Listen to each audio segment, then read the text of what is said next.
In 46 years of independence, only 7 women were ever elected to parliament in Papua New Guinea. In the 10th term of parliament elected in 2017, that negligible number dropped to 0. But 2022 could be the year of change. Women, confident, strong, undeterred, gave a glimpse of a new future as equal partners in decision-making for the country. A practice parliament, hopefully in a prequel to gender parity. In partnership between the United Nations Development Programme, UNDP with the National Parliament of Papua New Guinea, the Integrity of Political Parties and Candidates Commission, and the Department of Community Development. Good morning and welcome everyone to the 10th PNG Practice Parliament for Women. We are very pleased to support this important initiative, which seeks to support aspiring women leaders to develop and practice their public speaking skills by showcasing their public policy knowledge. For the 31 participating women, it was a chance to shine, engage, and communicate as prospective parliamentarians. The morning session saw a mock question time, hard-hitting yet civil. The earnest participants fielding questions on crime, unemployment, infrastructure. My question is directed to the Minister for Works. We know that one of the most critical infrastructure issues facing the country is roads. I want the Minister to advise whether the government can find a better solution for investing in road infrastructure, including by taking back responsibilities for funds for roads and transport. DSIP money has been misused for many years now, especially by spending it on inflated infrastructures, projects that we are not properly tendered or contracted. I have asked my ministry officials to look into options of making roads and infrastructure a responsibility of our ministry again. We need to use PNG's money to invest properly in building our country and moving forward. My question is directed to the Minister for Community Development, Youth and Religion. I am aware that youth unemployment is becoming a major crisis and the numbers across the country are alarming.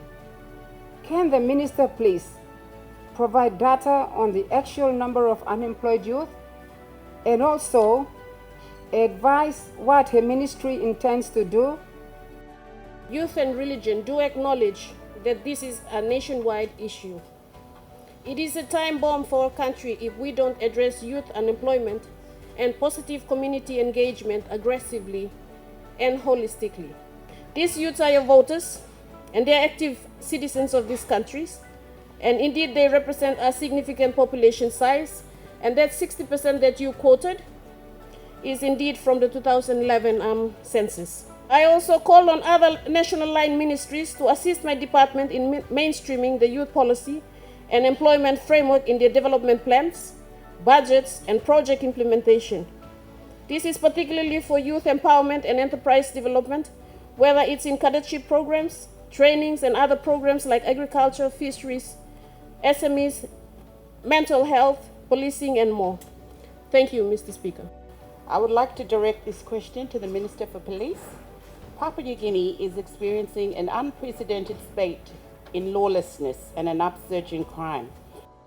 Could the Minister please advise the people of Papua New Guinea what the Royal PNG Constabulary is doing to address this increase in lawlessness?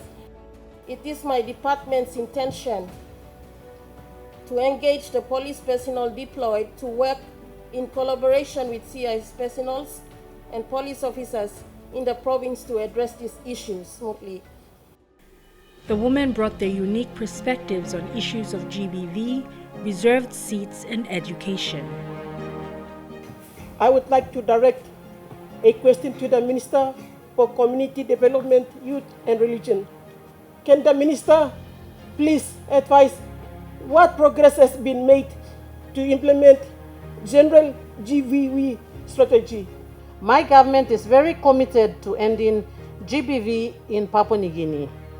Therefore, we have a special parliamentary committee set up to take up this issue. My government is in the process of reviewing the current GBV laws which are the Criminal Code Act, Family Protection Act, and Lookout Pikinini Act. This is to ensure that proper maximum penalties and programs are charged accordingly. My question is directed to the Minister for Justice. PNG is globally famous for being one of the only countries in the world with no women at all in Parliament. When will the government finally table a bill in Parliament to reserve seats for women? After a long campaign for women movement, the bill finally passed its second reading in November 2011. However, amendment to organic law on national and local level government election 1997 to create the new seats was never passed. My government is fully supporting women today, but the time is running out. I will support and with the help of the Prime Minister to pursue and take this matter forward. In the afternoon session, a lively debate over the mock bill on freedom of information. While the bill itself is still a work in progress, these women impressed with their research and knowledge. Mr. Speaker, the Freedom of Information Bill seeks to implement the right to freedom of information as set out in Section 51 of the Constitution of Papua New Guinea in order to promote public accountability and transparency. The Freedom of Information Bill makes the government more transparent and open government and enhances greater public trust in government. Disclosure of information promotes more efficient and effective functioning of public administration because they will be aware that the public can review their activities and will be able to find out if they are doing their job properly or not. The bill provides a complaints mechanism to deal with requests for information which are rejected. This will be dealt with by the Ombudsman Commission of Papua New Guinea. The Freedom of Information Bill is necessary for Papua New Guinea, and I commend the bill to Parliament. We in the opposition are asking, why has it taken us this long, 46 long years, to introduce such a bill? We are asking. How serious are we in introducing and discussing this bill? And will we have it implemented? This government is committed to working with the opposition so that we can collectively pass this bill. So our 10 million people can have confidence that us elected leaders are here to make a difference. We are here to be transparent. We are here to be accountable. We are here to better serve our people. This government is committed to this. The people of Papua New Guinea have a right to know how their government is running this country, and this bill would enable them to do so. The Freedom of Information Bill that is right in front of us and the act of the freedom of accessing that information must be the core of how transparency and accountability is practiced and applied in every business, government business, from the national to the world level of Papua New Guinea.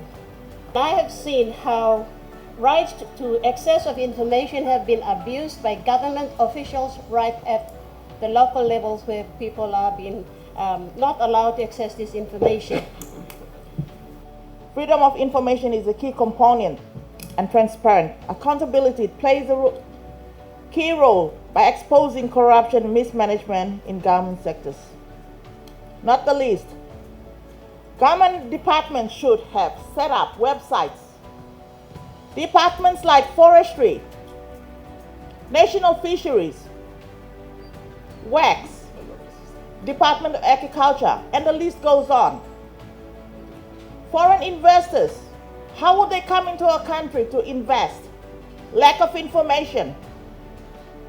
I would like to support this bill. I am asking the government of this day and the opposition that we should agree to this bill. Freedom of information is very, very important.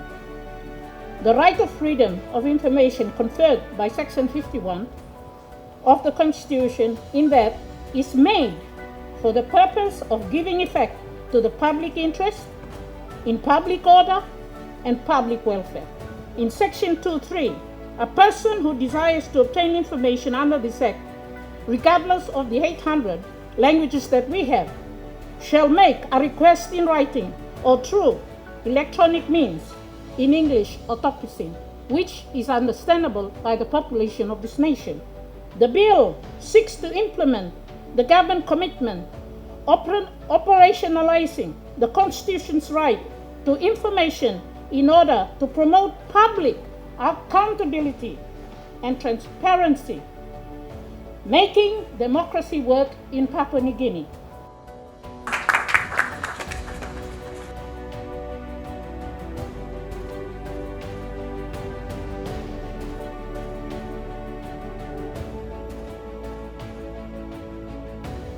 The Practice Parliament for Women is a powerful opportunity to promote the empowerment and participation of women in our national parliament.